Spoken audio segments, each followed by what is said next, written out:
I'm going to tell about 2-3 stories. I'm going to keep it real short. Number one,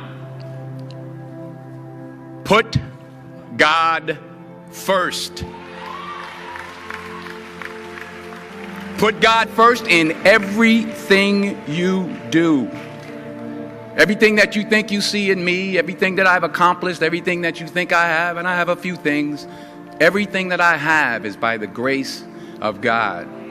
Understand that. It's a gift. 40 years ago, March 27th, 1975, it was 40 years ago, just this past March, I was flunking out of college.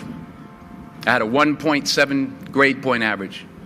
I hope none of you can relate. I had a 1.7 grade point average. I was sitting in my mother's beauty shop. They still call it beauty shops now? What they call it now? Yeah, I was sitting in the beauty parlor. I was sitting in my mother's beauty parlor, and I'm looking in the mirror, and I see behind me this woman under the dryer. And every time she looked up, every time I looked up, she was looking at me, just looking me in the eye. And I didn't know who she was, and I said, she said, somebody give me a pen, give me a pencil, I have a prophecy. March 27, 1975, she said, boy, you are going to travel the world and speak to millions of people. Now, mind you, I was flunked out of college. I'm thinking about joining the army. I didn't know what I was going to do, and she's telling me I'm going to travel the world and speak to millions of people. Well, I have traveled the world, and I have spoke to millions of people. But that's not the most important thing, the success that I had. The most important thing is that what she taught me and what she told me that day has stayed with me since. I've been protected. I've been directed. I've been corrected. I've kept God in my life, and it's kept me humble. I didn't always stick with him, but he always stuck with me. So stick with him in everything you do.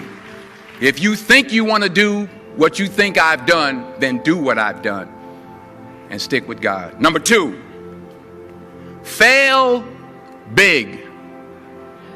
That's right. Fail big. Today is the beginning of the rest of your life, and it can be very frightening. It's a new world out there. It's a mean world out there, and you only live once. So do what you feel passionate about. Take chances professionally. Don't be afraid to fail. There's an old IQ test, was 9 dots, and you had to draw 5 lines with a pencil within these 9 dots without lifting the pencil. The only way to do it was to go outside the box. So don't be afraid to go outside the box. Don't be afraid to think outside the box. Don't be afraid to fail big, to dream big. But remember, dreams without goals are just dreams, and they ultimately fuel disappointment. So have dreams, but have goals. Life goals, yearly goals, monthly goals, daily goals. I try to give myself a goal every day. Sometimes it's just to not curse somebody out. Simple goals, but have goals.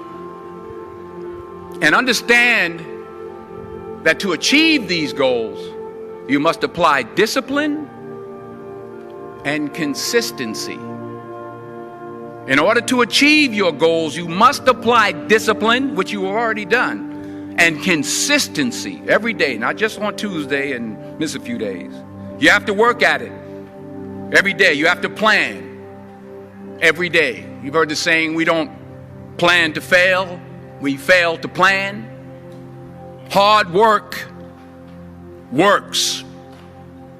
Working really hard is what successful people do.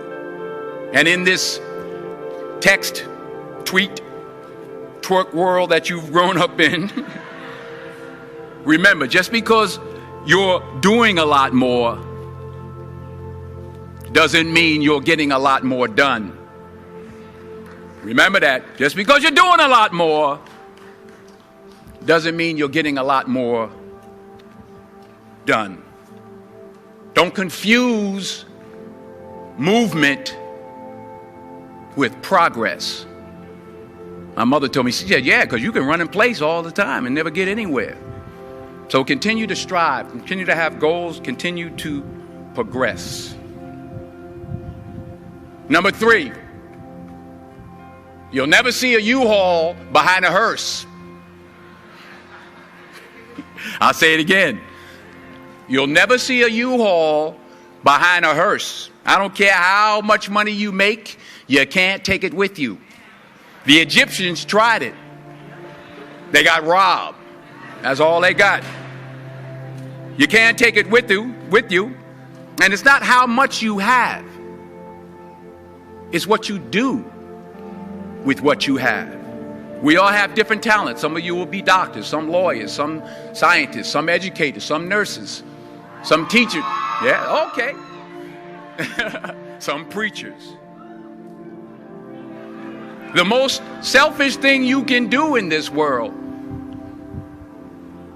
is help someone else. Why is it selfish? Because the gratification, the goodness that comes to you, the good feeling that I get from helping others, nothing's better than that. Well, one or two things, but nothing's better than that. Not jewelry, not big house I have, not the cars, but it's the joy. That's where the joy is, in helping others. That's where the success is, in helping others. Finally, I pray that you put your slippers way under the bed tonight, so that when you wake up in the morning, you have to get on your knees to reach them. And while you're down there, say thank you for grace. Thank you for mercy. Thank you for understanding. Thank you for wisdom. Thank you for parents. Thank you for love. Thank you for kindness. Thank you for humility. Thank you for peace. Thank you for prosperity.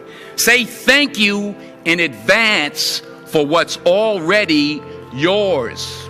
It's how I live my life. That's why I am, one of the reasons why I am today. Say thank you in advance for what is already yours. True desire in the heart for anything good is God's proof to you, sent beforehand to indicate that it's yours already.